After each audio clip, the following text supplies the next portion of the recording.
Mr. President. Senator from Oregon. Mr. President, I've come to the Senate floor tonight to ring the alarm bells. We're in the most perilous moment, the biggest threat to our republic since the Civil War. President Trump is shredding our Constitution. Is it okay for mass federal agents to arrest people off the street because of their skin color or their accent? No way, not in a free America. Okay for the government to cancel research grants to compel universities as to what they can teach. No way, not in a free America. Okay to use power over broadcast licenses or power over mergers to compel television networks as to what they can put on the air. Not in a free America. Okay to weaponize the Department of Justice to go after perceived political opponents. James Comey, Letitia James, Adam Schiff, a member of the Senate. Hell no. Absolutely not. You know, we have a theory of justice here in our nation that is symbolized by those words above the pillars of the Supreme Court. It's carved into the facade. You walk out these doors to the right, you keep going, you're standing on the steps that lead up to the Senate, you're staring straight out at the front of the Supreme Court. And there, carved above those pillars, it says, equal justice under law. Equal justice under law. That's the vision here in America. Not unequal injustice, which is what the president is pursuing by taking the power of the government and going after individuals that he does not like or perceives to be political opponents. That's what you read about in authoritarian governments far away, and you go, that would never happen in the United States of America. But it is happening right here, right now, unequal injustice. And then we have government by gaslighting. President Trump wants us to believe that Portland, Oregon, in my home state, is full of chaos and riots because if he can say to the American people that there are riots, he can say there's a rebellion. And if there's a rebellion, he can use that to strengthen his authoritarian grip on our nation. Pretend there are riots, or even try to provoke violence and tighten his authoritarian grip. Well, Portlanders have responded in a very interesting way. They're not taking the bait. They are demonstrating with joy and whimsy. You may well have seen some of the videos. A wedding held in the street, a joyful wedding outside the ICE building. A group of frogs, a squad of frogs in inflated suits. The unipiper on his unicycle with his bagpipes. All of this going on, including things like puppies for peace, or keep your puppy paws off Portland. Keep your paws off Portland. Or maybe you saw the women coming down and holding a pajamas and pastries party in the morning. Portland demonstrating with joy and whimsy because they want to make it clear to the world that what Trump is saying about there being violent protests or a rebellion in Portland is just not true. I must say, I was particularly struck by something that happened about a week ago. The federal agents, assumed members of the Federal Protective Service, came out of the ICE building and asked the protesters to back up. They wanted to move them several blocks away. I gather from the reports from Oregon Public Broadcasting, they moved them about 300 yards. About 3 blocks. And then they lined up that, and by they, I mean the federal agents across the street. There had been no conflict between the protesters, Nothing thrown, no violence, no fight to break up. The federal agents lined up, and on orders, they prepared an assault on the protesters. And they did so because they had standing behind them professional videographers. So on command, they threw down flashbangs, which sound like gunfire. On command, they put down tear gas, creating clouds of smoke. On command, they fired pepper balls. And they taped the whole thing to try to pretend that they were dispelling a riot. This is the first time I know of in the history of the United States of America the agents of the federal government staged a fake riot in order to try to compel the courts to say, yes, you can federalize the National Guard because there's a rebellion there in that city. Wow. That should disturb every single member of this Senate. It should disturb every single member of the House of Representatives down this hallway that's back here to my right. But even with that kind of provocation, Portlanders are saying, we will not take the bait. We are demonstrating with joy and whimsy. Frogs and dinosaurs dancing. You couldn't find a much happier place in the country than the area near the ICE building in Portland.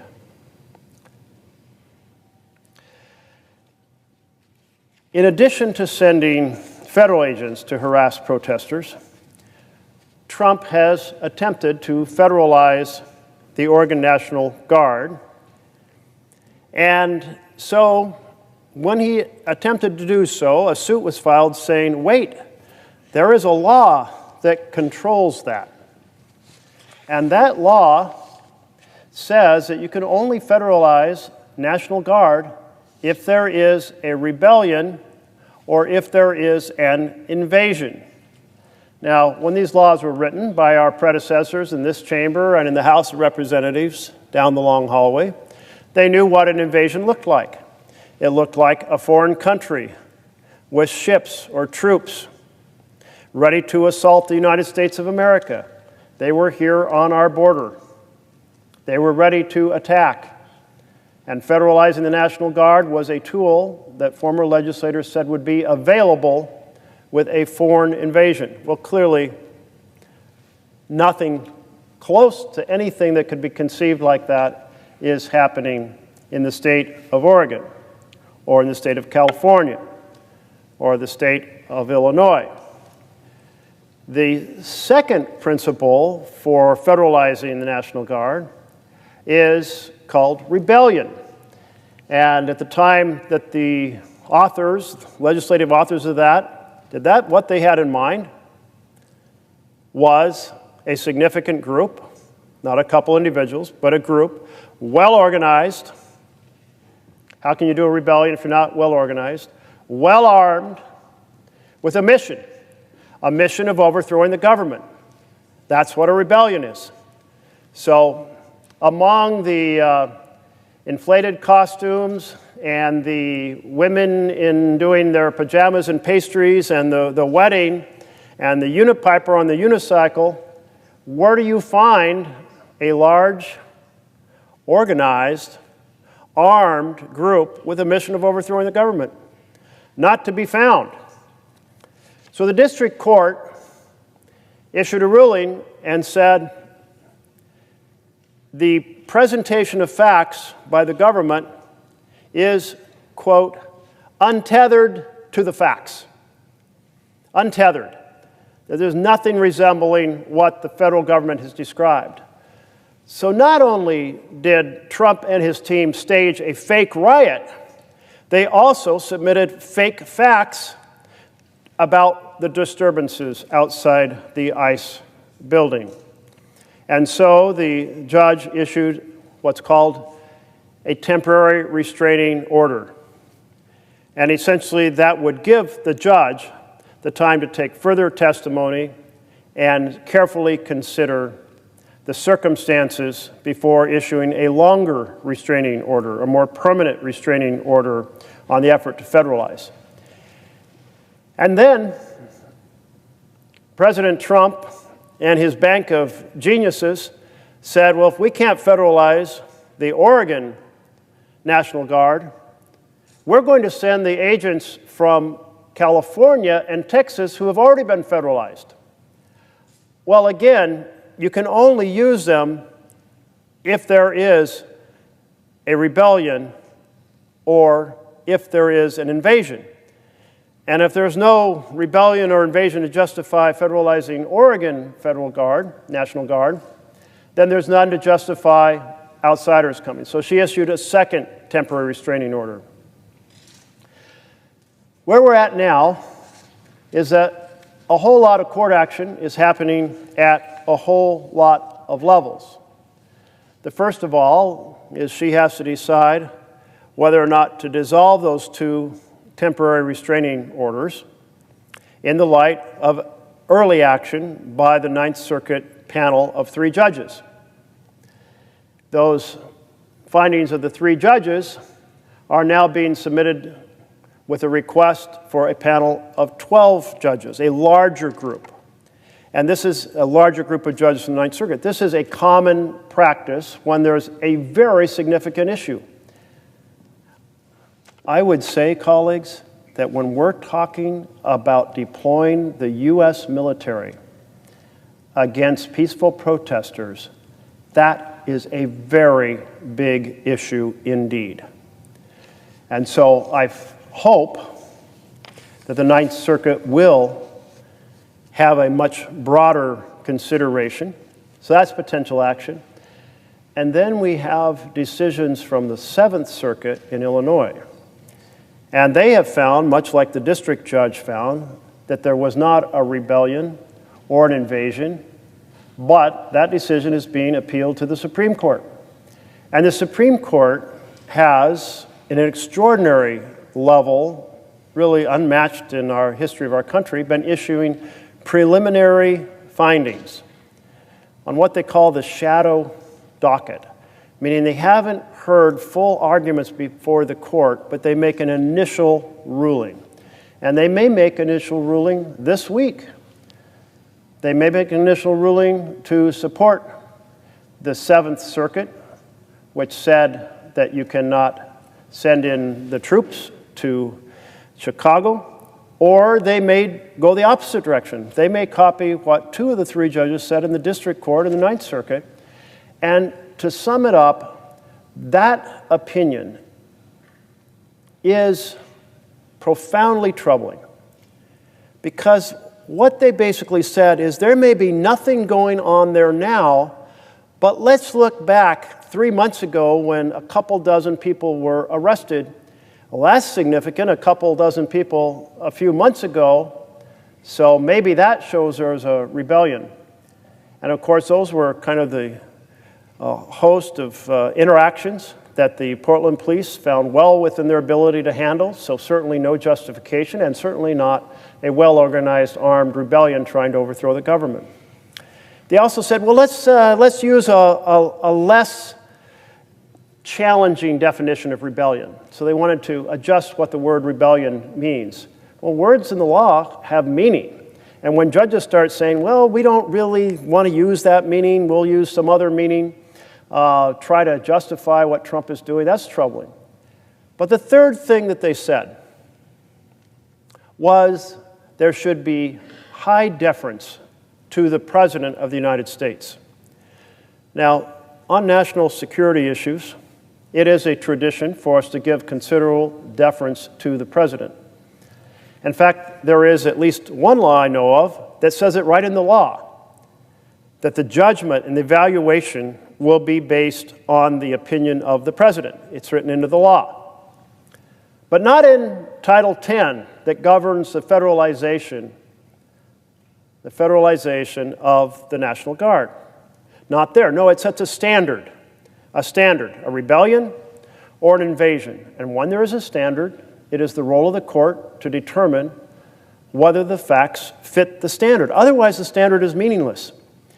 If you want to throw open the barn doors as wide as they could possibly be flung to send the military after peaceful protesters in the United States of America, then say it's just up to the president regardless of the facts on the ground. A regardless of the facts opinion, in my estimation, is untethered to the Constitution, untethered to the long tradition in America of understanding what freedom is. That assembly is a fundamental freedom for citizens of the United States of America.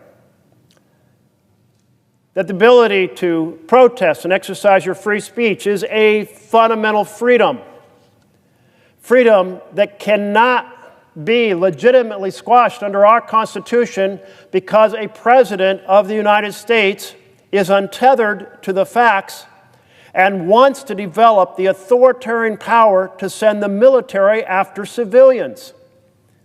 This is an incredible threat to our nation, to the entire vision of our Constitution, to the entire platform on which our freedom exists. So I'm ringing the alarm bells tonight about this risk.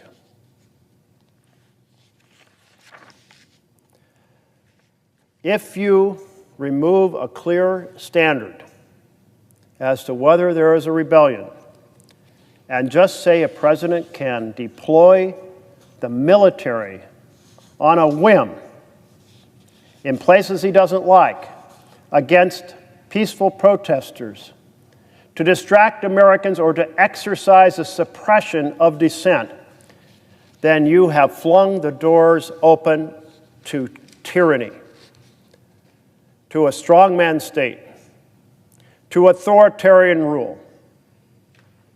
And I don't believe there's a single senator here in the United States Senate who wants to see freedom crushed and authoritarian rule established here in the United States of America. Our founders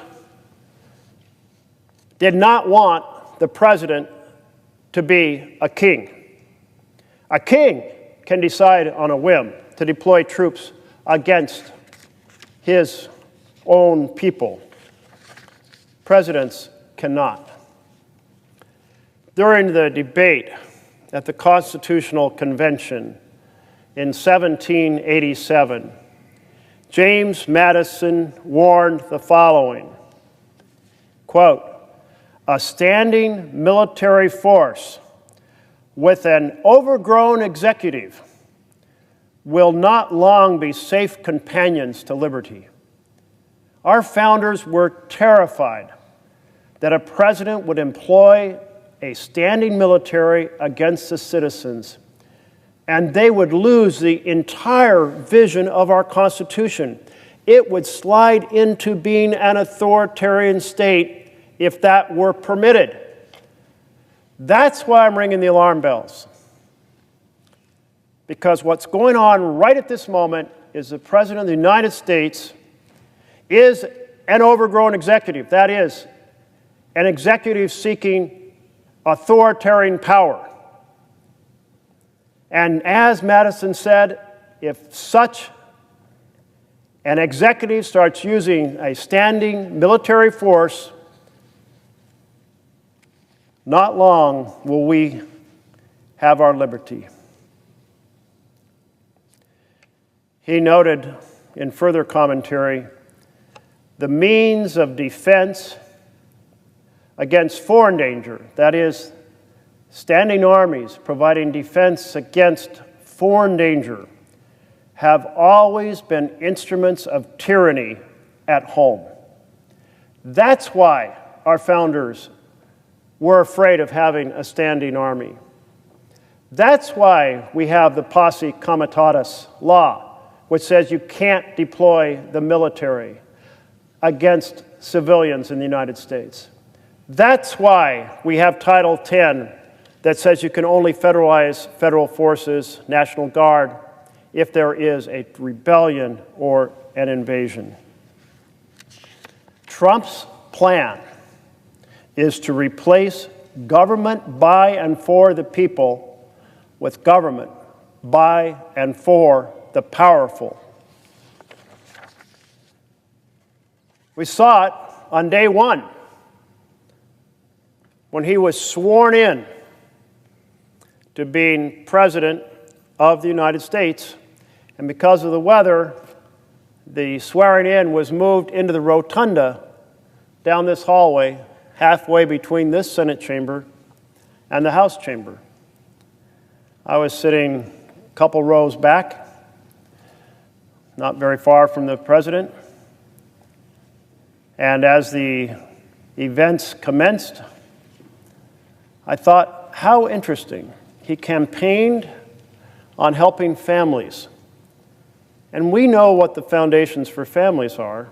The foundations for families are health care and affordable quality housing, a decent home and a decent community, and education and good paying jobs.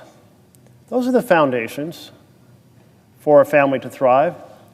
But as I looked at the President of the United States and the row of people right behind him, I didn't see any champions for housing. I didn't see any champions for health care. I didn't see any champions for education. But I'll tell you what I did see. I saw a row of billionaires. Mark Zuckerberg was standing there, and Jeff Bezos was standing there, and Elon Musk was standing there. It was Trump telling us right then, this is what I'm about. Government by and for the rich and powerful. Government by and for the billionaires. If you had any doubt about where things were headed at that moment, all you had to do was wait for Team Trump to work with the members of the majority in the House and the members of the majority here in the Senate to craft their main bill. Trump called it his big, beautiful bill. Many of us called it the big, ugly betrayal. Why would we call it a betrayal? Betrayal because Trump campaigned on saying he was going to help families. But this bill, it was all about helping the billionaires, the mega millionaires and billionaires across America. The vision of that bill, the big, ugly betrayal of America bill, was families lose and billionaires win.